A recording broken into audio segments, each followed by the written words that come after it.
يلا دي فتحنا. نقول لك الحمد لله على السلامة. أولا عايزة تدفي عيل صغير في الشتاء، خف الهدوم دي كلها، أوضة تقفلي فيها. شوف أنا فاتح التكييف أهو، بس أنا عامل أوضة 22، يعني أوضة 22 أو 24. يعني لو الأوضة سقعت تدفي سنة، لو الأوضة دفت حررت من النفس تشغل مروحة سنة. اسم الله عليك. دي الأولانية، عايزة تدفي عيل صغير حتة واحدة بنص أو حتة بكم زي اللي ابنك لابسها وتبقى قطن، ما تبقاش فرو، عشان البتاع اللي هنا دي أنا هاخدها. هات البورت. بورت ده جريمة في اليومين. البورت ده جريمة. المهم يا مدام نكمل لحضرتك بس بقية الكلام. أنا هكلمك عن الحاجات اللي موجودة في البيت. وعيل يلبس بنفس المنظر ده، تقولي لي ورجلي تسقع، طب تزرق، طب حسب ما رجله زرق. أقول لك ببساطة يا مدام، خدت العيل أهو، مامته جبنا جاكيت الطقم اللي خدته لابسه ده، وتبقى على لبس البيت اللي هو ايه، اللي هو يا حمام يا حاجه بزرار يا حاجه بسوسته، بس الاساسي اللي هو البتاع اللي بره ده اسمه كارديجان ولا ده حاجه ثانيه؟ ونجيب الكارديجان واروح عاملينه ازاي بقى؟ اللي هو تلفيه كده، لفه كده، وتروح عامل نفس الحته الصغيره. عايز حد يجي يقول لي انت كتمت نفس العيل كده، ياخد الدفى بتاعه من حضن امه. اشمعنى؟ عيل الصغير لا بيلعب ولا بيتنطط ولا واكل اكله فيها اكله سمينه فتدفيه وتخليه يعرق والكلام ده كله. كل اللي بيحصل ان هو حته بتاع صغيره ما فيهوش مصدر طاقه. احنا عايزين الحاجه الوحيده الدفى اللي ممكن تدفيه. حاجه من الاثنين، خالته جايه من بره دخلت خدت الشاور فطلع لسه جسمها في سن الدفى، فتروح مسميه واخده الواد وتروح لفه الكارديجان تجيب حته من هنا حته من هنا وتروح قافله الواد الصغير وتروح بص ده فين كده اهو وتحضن. هيدفى ويعرق ومش عايز اقول لك يعني هتلاقي الواد بيجيب نار. هتقولي لي ما هو لازم البس حتتين ولا 3 زياده زي ما هم اللي قالوا لي. هم ساعه الجد مع عيلك مع اول مره بيبرد كله بيختفي وكله بيقفل على نفسه باب وبيطلع على المستشفى. نص الواد بيدور اساسي، يعني هو لما اللي هو وضعيه استعداد مستني امه كده عشان ايه؟ عشان الكيرف بتاع البريست ويروح عامل ايه؟ بص المنظر ده. فلو الكلام بصي ما قلتش حاجه، فلو ماما بتعمل نفس المنظر ده مش هتحتاجي لا لدكتور اطفال ولا دكتور رضاعه طبيعيه ولا تحتاجي لهبد الهبادين اللي حواليكي، لان ببساطه جدا لو كان عندهم نصيحه حلوه ما كانش حد نصحك بيها. اللي عنده نصيحه حلوه بيخبيها صح. المهم يعني وهم ما لهمش غير كلمتين 2، اصل انت خايبه، اصل انت لبنك خفيف، ما هو انت لو كنت نافعه، ما هو انت لو كنت بتاع، انت لو ما كنتيش حرقاهم ما كانش حد يتكلم بس. ولو ما كانوش الناس فاضيين ما كانش حد يكلمك. لو كان كل الناس وراها شغل كان عمل. فبص انا بعمل ازاي؟ لميت رجلي اهي ورجلي اهي وحطيت الواد دي سرتي اهي، رحت قافله الواد قدامي. طب ما الواد بيتحزق، طب ما ظهره مفيش حاجه على ظهره خالص، هو كان كده في بطن ماما وكان مألوف كده ماشي. طيب يبقى ده اللي كان في بطن ماما. يبقى ده الاولاني. 2 اهو. الثالثه صدر ماما، حاجه من 2، يا في النص يا تحت منه. بص تحت منه. طب تحت منه ليه؟ بص انا عمال اشد على الواد يعمل ايه؟ يروح محسس بخده الاول ما يحس بخده يامن ويروح عامل ينقض. وساعه الانقضاض حضرتك بتروح السنه من كده بصي وروح عامل ايه؟ كده اهو سنه صباع فوق وصباع تحت لحد ما توصل للنبل عند اول البق بتبتدي تعمل كده اهو. حاضر. كلمه جميله كمان ده كده ايه في الاوضاع العاديه خالص اللي هو ايه. طب واللي ما عندوش تكييف استصغري اوضه، غطي الارضيه، عارفه اللي هو بيسموها ايه؟ نجدي الارض. اللي هو ايه؟ عندك البطاطين القديمه حطيها على الارض، عندك الكراتين بتاعت الثلاجه والغساله وما اعرفش ايه وكرتونتين 3 من بتوع امازون والكلام ده كله حطهم في الارض، وبعد كده حط الفرش اللي تقدر عليها. زعلان ليه؟ لا مش زعلان اكيد. لا انت فطرتي؟ لا ايه ما فطرتيش؟ ما حصلش. طيب بصي بقى عشان خاطر نبقى متفقين. استنى تاكلي دي وكوبايه اليانسون هتشربيها لحد ما اخلص الكشف. كمان ماشي. حياد مين؟ اهو انا ما بشربش حاجه بسكر، فانت هتشربيهم دلوقتي ما تقلقيش ما شربتيش حاجه منهم. يلا كلي قدامي. كلي قدامي. بص يا خالد اللي ما تسمعش الكلام ده هوقفها بنفس الطريقه ديت. ايه ما تقول الفيديو ده بالصوت ده ماشي. دي الشيله الرسميه بالنسبه للعيل الصغير، والشيله بتاعت امه او ابوه او اللي هينام بيه عادي خالص بنفس الوضعيه ديت. وخفوا عن العيل الهدوم لان السرخ بتاعه اوله انه متضايق من استك، متضايق من ان دي مليانه، متضايق من حاجه قافله على بطنه، متضايق من بنطلون، متضايق من حاجه مش عارف يحط رجليه فيها، وانتوا بتحطوه في هدوم كتيره فيبان ان هو مهطل، فده ايدين ورجلين يخشوا في فرشه بنطلون واحد وتقعدوا تتريقوا عليه وتقولوا له يا عبيط. الكلام ده كلام فاضي. انا كل ما نخف على العيل الصغير ولو على قطعه واحده زي دي تحتها حماله وتقفله، على قد ما تعودي عيلك الصغير. والعيل في اول شهر لازم يستمد طاقته من طاقه بني ادم له مصدر حراره. يقول لي العيل الصغير ما انا هدفيه، اقول لك ما بيدفعش، كلي اشربي. على فكره بتاعتي برد، اشربيها على بق واحد. والله بقى اشربيها على بق واحد. ماشي. اشربيها على بق واحد سمي. ده يزود اللبن. لا ما فيش حاجه اسمها ما نعملش ولاد ناس ونقعد بس بقى سقسقه كده، انا ببلبع. ايوه شد من مناخيرك. التالتة بقى وده المهم قوي، ركزي بقى حاجه عشان خاطر التصوير. يقول لك ايه؟ اصل الواد الصغير انا هدفيله هدومه في الشتاء عشان ما يبردش. بنأكد على حوار. لو انا ابني لابس، لا ركز كده، لو انا ابني لابس 6 حتت، انت داخله لي ب4 حتت على فكره. لو انا ابني داخل ب6 حتت ودفيان هدوم وشويه الهواء دخله من وشه، هيبرد ولا ما يبردش؟ هيبرد. يبقى الاساس بقى لو انا همشي بالواد الصغير وخلاص انا امنت اهو هلبس، ركزي بقى في الكلام. انا رحت مامن دي الاول بعد اللفه او بعد القبضه او بعد اي حاجه انت عايزاها، وادي النفس اهو، ورحت ماسك الثالثه. ركزي بقى في الكلمه اللي بعديه، اروح قافله كده واسيبه خلص هوا، وبرضه اطمن ان مفيش هوا بيجي دايركت عليه. ما ينفعش. دي بتاعتنا احنا بقى. تاكيد على حوار. السوسته دي فكت معايا في يوم من الايام من واحد من ولادي. فبنروح عاملين ايه؟ نجيب الدبوس الكبير يا خالته اللي هو اللي بيدخل كده وبيقفل جامد، او تاخديها غرزتين صغيرين على دي. حلو الكلام؟ واروح ماسك الواد الصغير واروح قايل له ايه؟ خد يا ابني تعالى بقى، بس دي لها طريقه حلوه كده جميله زي اللي بيحشي المحشي.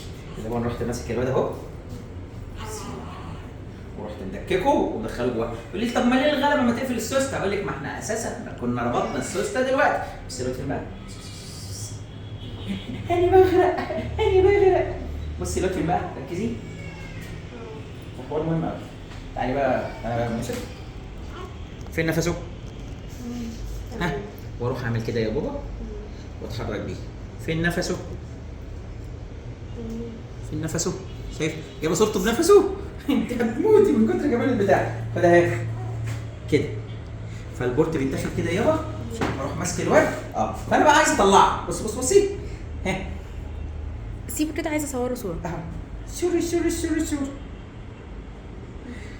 فبط الكندر دي راح مدخل الواد.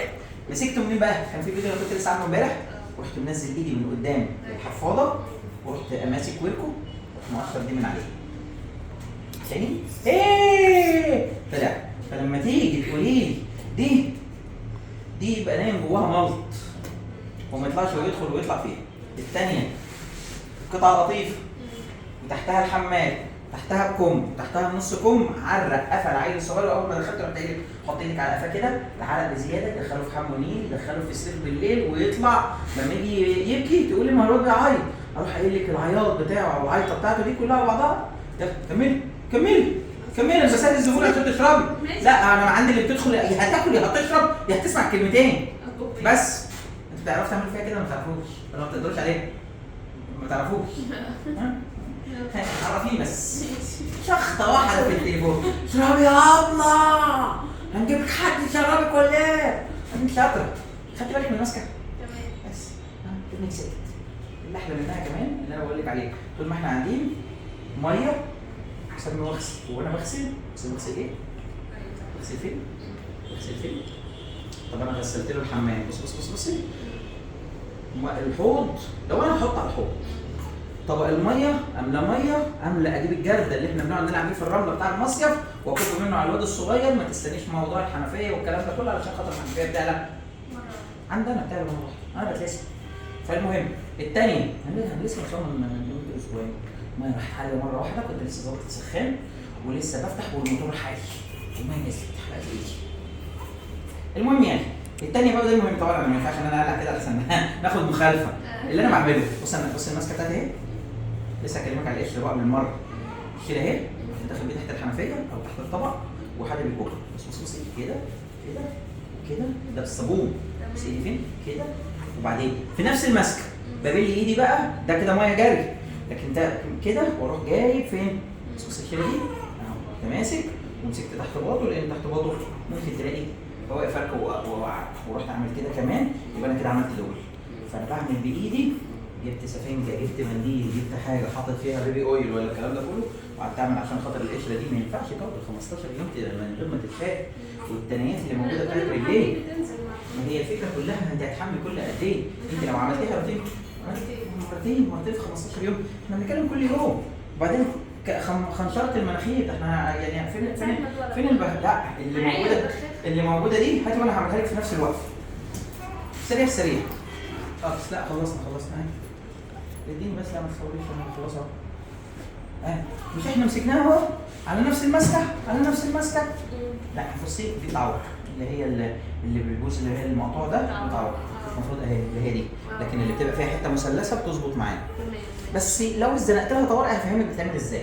ماشي؟ يبقى انا عملت الواد، خدته غسلت له وبعدين مسحت، وانا بعمل عملت كده وبعدين جبت قفاه. لما احنا ما بنعرفش نمسك، اتعلمي كف ايدي اهو، كف ايدي وليه تبني عليه. ما عرفتش رحت برضه كده، ما عرفتش تعمل اللي هي اللي انا كنت لسه معلم الاهالي عليها.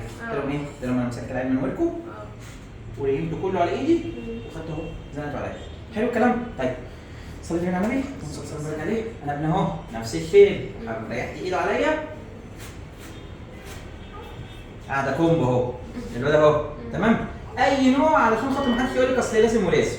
في طريقه اللي هي موجوده في المانوال بتاعه، ان انا بروح منيم العيل على جنبه واروح ضاغط واستنى وتقلب وضاغط واستنى. لا انا هخليك هنجز لك الليله دي في ثانيتين، ثانيه الا ربع كمان. هتقربي بص بقى اهو، من غير براند ولا غيره، اي براند. بص انا هيعمل ازاي.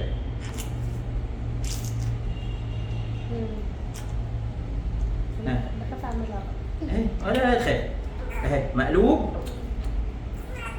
يلا عايز خدت بالك ازاي؟ جابها ولا مش جابها؟ ايه يا دكتور؟ جت في عينيه ولا اي حاجه. طب انا الواد الصغير بيفلص مني، اصبري بس انا هشتغل اهو. طب انا ابني بيقلب مني، بيجري مني، بروح اعمل حركه ثانيه، بروح عامله دي كده. هتقولي لي هو انا ينفع اقعده؟ هقول لك اروح ماسكه اهو، اروح ماسك الواد واجيب منديلين. شفت الحضن ده حضن المقلوب اهو، اللي هو الكاردنج ده ولا من ورا، اللي هو الحضن اللي من ورا ده. رحت زانق الواد اهو، بصي عشان خاطر انت هتبقي لوحدك، اختك مش موجوده معاك. احنا عاملين كده. هنيجي كده شد عضلي، ركزي كده. حصل ايه؟ تمام. طب الواد مش قادر ياخد نفسه، نزلته لقدام وكملت الشغل. ثانية 2 3 مش هتاخد ما تقلقيش. وعمال يجيب ايه؟ ثانية ها جيب ايه؟ طب اكررها قد ايه؟ لما احس ان هو مش قادر يضغط. بس عرفت اظبطها كان بينها، ما عرفتش يبقى اقلل قليل، بس لازم تتعلمي الماسكه اللي هي ايه؟ الماسكه المفتريه دي. لا ده انا عايزه يعمل، لا ما انا بتعمد ان انا ماما لوحدي محدش معاها. بص ده بقى من بره ما دخلهاش.